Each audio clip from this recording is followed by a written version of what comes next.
c'est l'univers du bonheur. La vie Tao Tao, notre Tao Tao. Prenons garde au petit ours panda. Prenons garde au petit ours panda.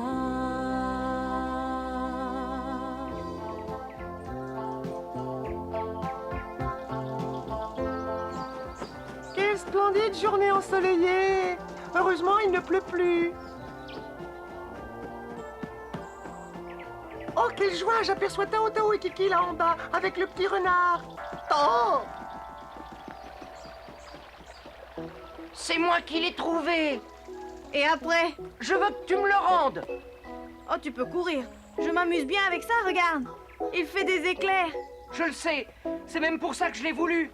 Alors rends-moi ça. Ne sois donc pas aussi égoïste. Si tu me la rends pas immédiatement, je ne t'adresserai plus la parole. Ah, tu m'as tellement ébloui que j'ai failli tomber. Cette pierre m'appartient. Je l'ai trouvée. Mais Kiki s'en est aussitôt emparé. C'est juste, Kiki, la pierre appartient au renardeau. Rends-la lui. Garde-moi, il y a des moments où j'aimerais pouvoir lui donner des gifles. Kiki, pourquoi n'écoutes-tu pas ce que disent tes amis? Laisse le renardeau jouer avec cette pierre. Kiki, aurais-tu oublié que le renardeau t'a récemment sauvé la vie? Non. C'est vrai ce que dit Pete. Quand tu es tombé de l'arbre, c'est le renardeau qui t'a rattrapé. Ah, vous ne m'aviez jamais raconté ça. Dis-moi, est-ce la vérité vraie? Et puis, qu'est-ce que ça fait? Pourquoi faut-il que l'on reparle sans cesse de cette histoire antique? Crois-tu qu'il me faille pleurer par reconnaissance chaque fois que je te vois? Non, ça ne vaut pas la peine d'en parler. Et tu as bien raison, petit renard. Maman Panda. Tu n'as évidemment pas sauvé Kiki pour en tirer un avantage à chaque instant. Non, bien sûr. Je suis plutôt d'avis qu'on rende par une bonne action la reconnaissance que l'on doit à quelqu'un d'autre. Je vais d'ailleurs t'expliquer clairement le fond de ma pensée.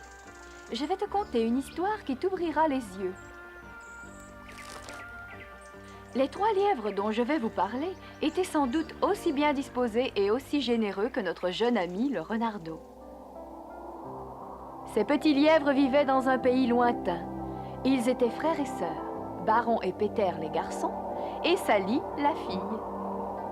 Ils avaient hérité de leurs parents d'une petite propriété, mais malgré tout le mal qu'ils se donnaient, ils ne récoltaient pas grand-chose car le sol était plein de cailloux. Pourtant, ils tenaient à rester là, car ils possédaient un bien très précieux.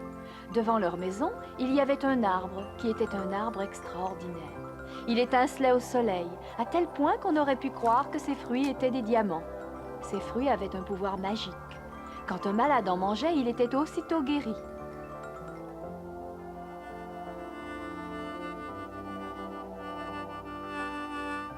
Bien entendu, cet arbre était renommé. Chaque jour, des animaux venaient vers lui pour en obtenir leur guérison. Et les 3 lièvres ne demandaient jamais rien à personne en compensation des fruits qu'on leur prenait. Mais durant plusieurs années, il ne tomba pas une seule goutte de pluie pendant l'été. Et tandis que le soleil brillait dans le ciel, l'arbre miraculeux perdait peu à peu de sa force et devenait chaque année un peu plus rachitique. Les 3 lièvres essayèrent de remédier à cette décrépitude. Ils s'occupaient de lui du soir au matin. Ils le choyaient, lui apportant de l'eau. Hélas, tous ses efforts furent vains. L'arbre continuait à dépérir un peu plus chaque été.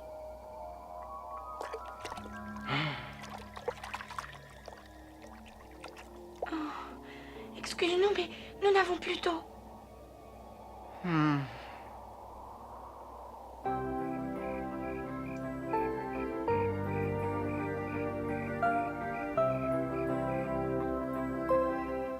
Je ne me sens pas bien, avant même d'avoir mangé. Comment peux-tu parler ainsi? Il n'y a que des carottes, mais c'est une nourriture saine. 2 minuscules carottes rabougries, mais nous sommes 3. Nous dépensons toute notre eau pour arroser notre arbre, et pendant ce temps-là, notre potager a soif. Sans eau, notre arbre mourra. L'arbre, du matin jusqu'au soir, on ne parle plus que de l'arbre. Bien sûr, car c'est notre seule richesse. Il est plus important de manger à notre faim. Sans eau, notre potager ne produit plus rien et notre ration d'eau est réduite. Je suis fatigué, il vaut mieux laisser crever de soif cet arbre inutile. Impossible. Tous les animaux comptent sur nous pour protéger et soigner cet arbre. Tu sais ce qu'il représente pour chacun d'entre nous, Peter. Oui, je le sais, mais je ne vois pas pourquoi c'est nous qui devons nous sacrifier pour les autres. Et d'ailleurs, personne, jusqu'à présent, ne nous en a remercié. Ils auraient pu au moins nous apporter à manger. Comment oses-tu dire ça? Ils en sont tous très reconnaissants, mais ils n'ont pas à le manifester chaque jour. Ah, moi, ça ne me dérangerait pas. Peter, tu viens de me décevoir énormément.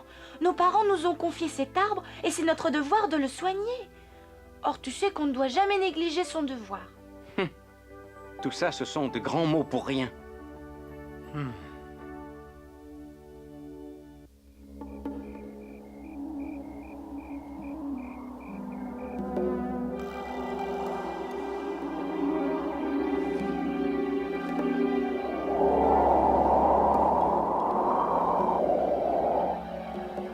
Vite, réveillez-vous! Baron, Peter! Notre arbre a besoin de nous! Baron! Qu'est-ce qui arrive, Sally?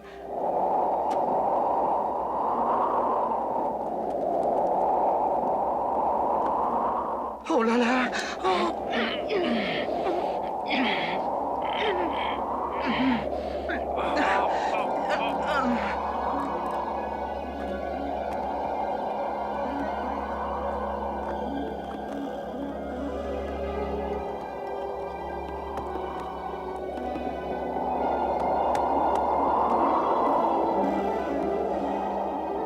Faites-vous une raison.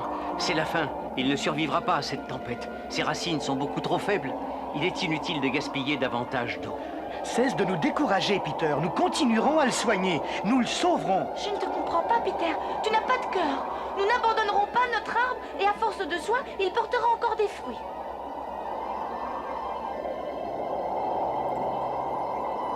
Hein?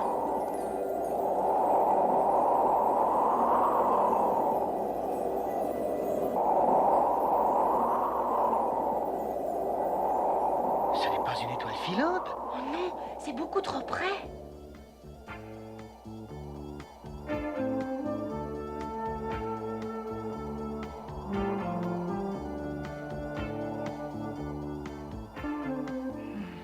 Merci, Peter. C'est gentil de nous avoir aidés. Il n'y a pas de quoi. La tête me tourne tellement j'ai faim.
Crois-tu qu'elle s'en sortira? Je n'en sais rien, elle a l'air exténuée. Je n'ai encore jamais vu un oiseau qui est aussi belle allure. Elle est vraiment magnifique. Sans doute a-t-elle eu un accident la nuit dernière pendant la tempête. Elle ouvre les yeux.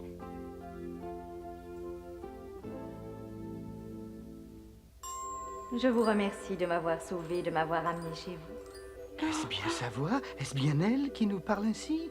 Oui, je ne connais pas votre langue, mais je peux parler à vos cœurs. N'ayez surtout pas peur de moi. Que s'est-il passé hier soir? As-tu eu un accident? Oui, j'étais en route avec mon jeune fils. Hélas, la tempête nous a surpris et nous a séparés. Je l'ai cherché partout, mais je ne l'ai pas trouvé. À force de voler dans le vent, je me suis abattue, épuisée. Je ne pouvais pas aller plus loin. J'ai perdu connaissance, mon pauvre petit. Oh, songe à cette lumière. Peut-être était-ce son fils? C'est bien possible. Qui peut le savoir?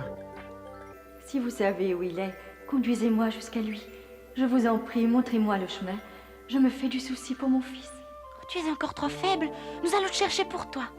Es-tu devenue folle, Sally? Je n'ai aucune envie d'aller explorer les montagnes. Oh, ne t'énerve pas. Viens plutôt avec nous. Nous en avons fait suffisamment pour elle. C'est une étrangère. Tout cela ne nous regarde pas. C'est ce que tu penses? Penses-tu vraiment en égoïste? Sans te préoccuper des autres? Oh, pour moi, c'est comme si je te voyais pour la première fois. Je suis désolée, Peter, mais même si tu es mon frère, je suis obligée de te dire que je te méprise. Oh, je crois en effet que j'ai été trop loin. Sally a raison, j'ai été méprisable. Je suis désolée. C'est à cause de moi qu'ils se sont disputés. Au contraire, tu devrais être heureuse. Peter est enfin devenu raisonnable.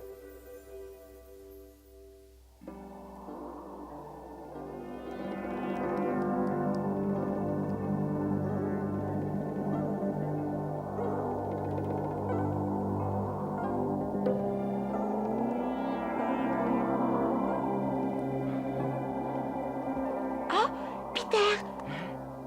Là! Là-bas? On ne peut pas y aller, Sally. Sally.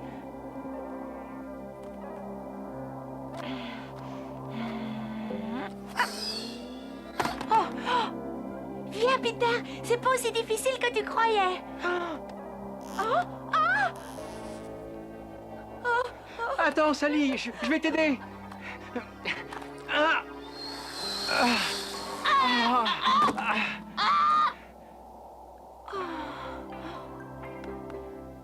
On va grimper là-haut. Mais... Oh...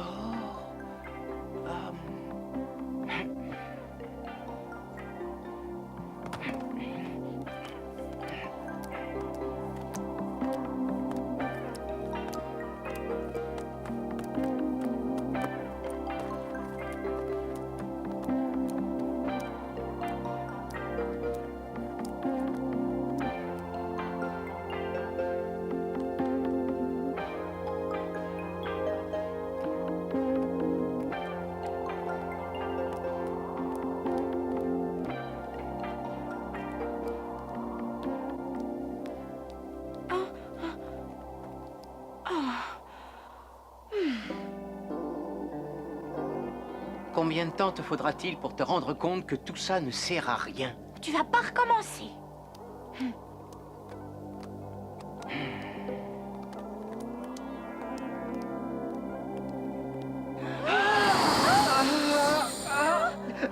Au secours! Au secours! Peter, j'arrive. Si j'étais tombé dans ce précipice, c'est toi qui aurais été responsable. Ne sois pas aussi cruel. Ne peux-tu pas supporter la vérité? C'était ton idée, tu as voulu que je vienne. La pauvre mère ne pouvait pas partir à la recherche de son fils. Elle était trop faible. Il fallait quelqu'un qui puisse la remplacer. Et il fallait bien sûr que ce soit nous. C'était la seule possibilité.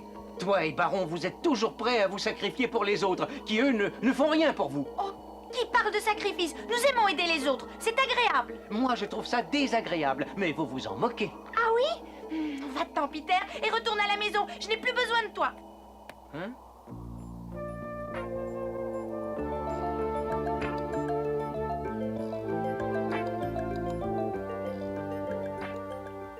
Tu verras, tout va s'arranger. Ne te fais plus de soucis, tu peux avoir confiance en Sally et en Peter.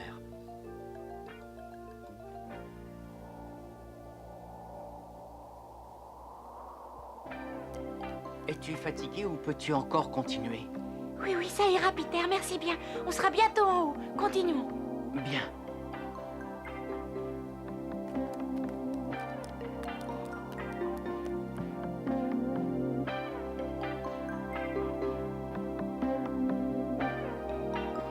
Il s'est sûrement envolé. Regardons encore de ce côté-là. Il y est peut-être? Oui.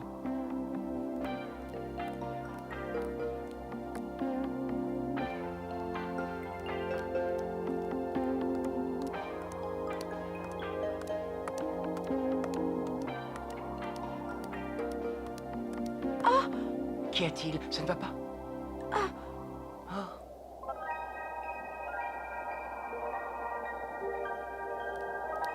Une plume. Au moins, ceci prouve qu'il était bien par ici. Il doit y être encore.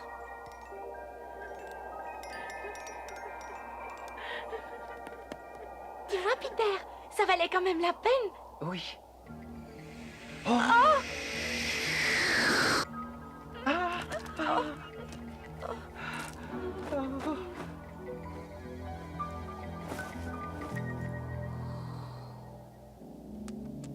Comment faire? Tant qu'il sera là, nous ne pourrons pas sortir.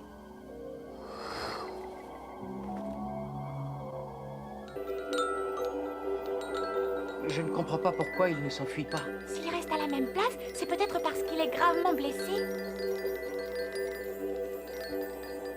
J'y vais. Faut aller voir. Oh, c'est impossible, Sally. L'aigle nous observe et il foncera sur toi. On doit aller jusqu'à lui. Si tu y vas, j'irai aussi. Je ne vais pas te laisser seule.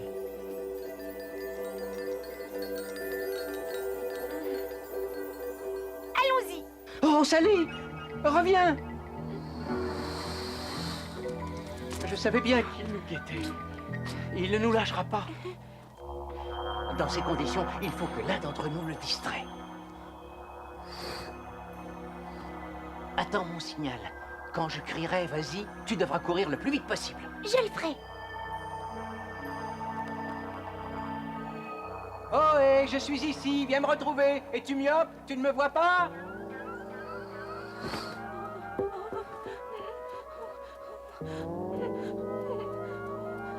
Sally, vas-y!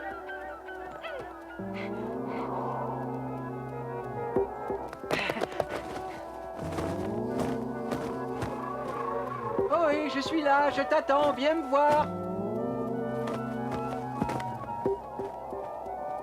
Coucou, par ici. Je suis en haut. Je suis en bas.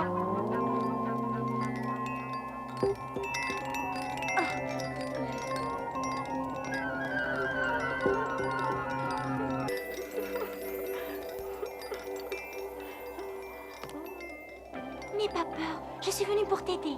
C'est ta mère qui m'envoie vers toi.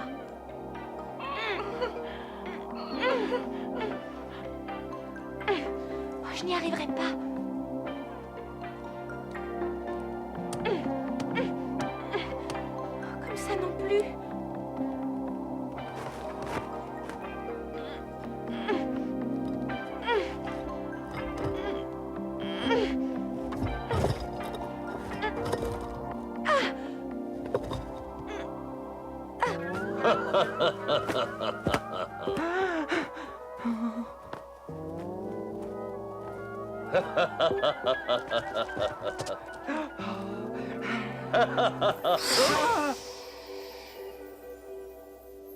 Oh, très bien. Je vois que Sally a sauvé le petit oiseau. Je suis ici, viens de ce côté. Fais attention, Sally. Sois prudente.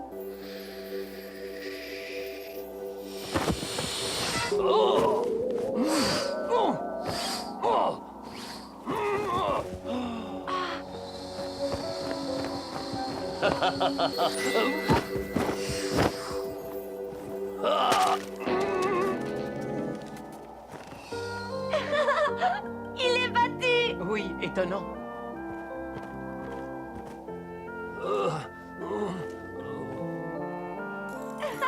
Tu as été merveilleux! Tu as gagné! Viens par ici!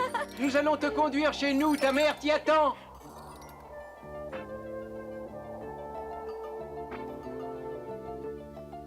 Vous avez sauvé mon fils. Maman, es-tu malade? Je vous remercie de tout cœur.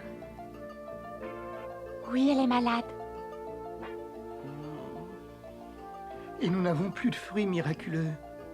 Qui a dit cela? Nous n'avons même pas cherché. La tempête les a fait tomber, mais il doit bien en rester quelques-uns par terre.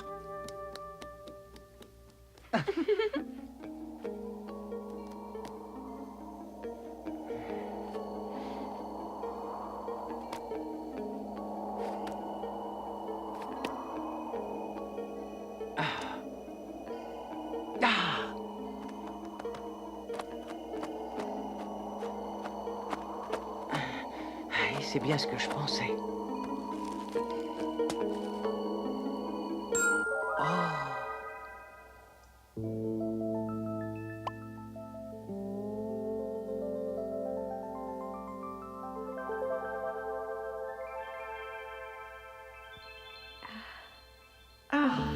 tu as l'air d'aller mieux d'après ce que je vois.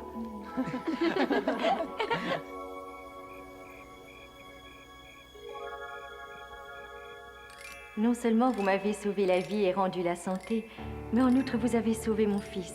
Je ne sais comment vous remercier. C'est inutile. L'essentiel pour nous, c'est que tu sois guéri. C'est notre récompense. Nous n'avons besoin de rien d'autre. Vous avez bien quand même un souhait à formuler. Autrefois, cet arbre portait des fruits qui rendaient la santé aux animaux malades. Mais comme il n'a pas plu pendant plusieurs étés, notre arbre a dépéri jour après jour. Ainsi, le fruit qui m'a rendu la santé provenait de cet arbre. C'est donc un bien essentiel pour vous.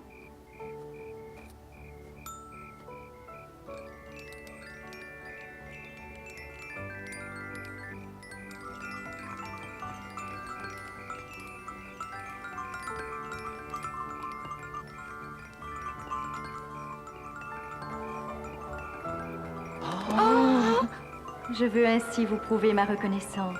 Soignez bien cet arbre à l'avenir, car il est vraiment extraordinaire. Nous le soignerons. Tu peux nous faire confiance. Merci. Merci de tout cœur et à beaucoup. bientôt. Merci.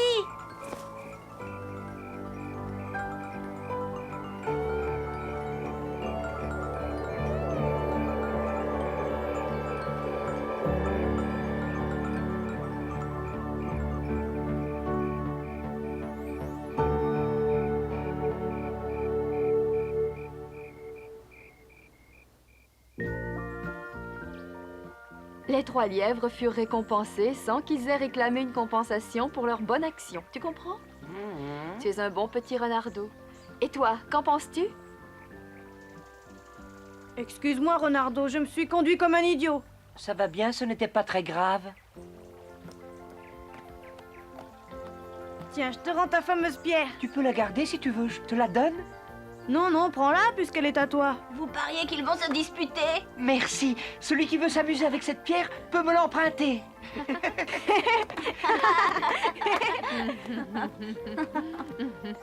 Le Renardo jouera le premier.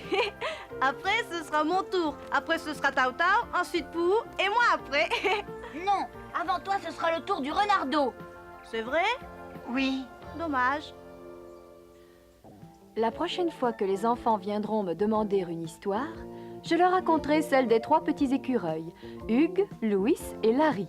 Ils étaient 3 frères dont les parents pensèrent qu'ils devaient partir en voyage à travers le vaste monde. Ils devaient ainsi acquérir l'expérience de la vie. Ils vécurent de nombreuses aventures, bravèrent de grands dangers, rencontrèrent des amis et des ennemis. Mais au bout de ce long voyage, ils connurent le bonheur. Surtout Larry, qui épousa la princesse des écureuils. À la prochaine fois. Dans le pays des grandes prairies et des cascades argentées, où tous les animaux sont beaux, là où les arbres sont si verts et gris, le parfum des fleurs, c'est l'univers du bonheur. La vie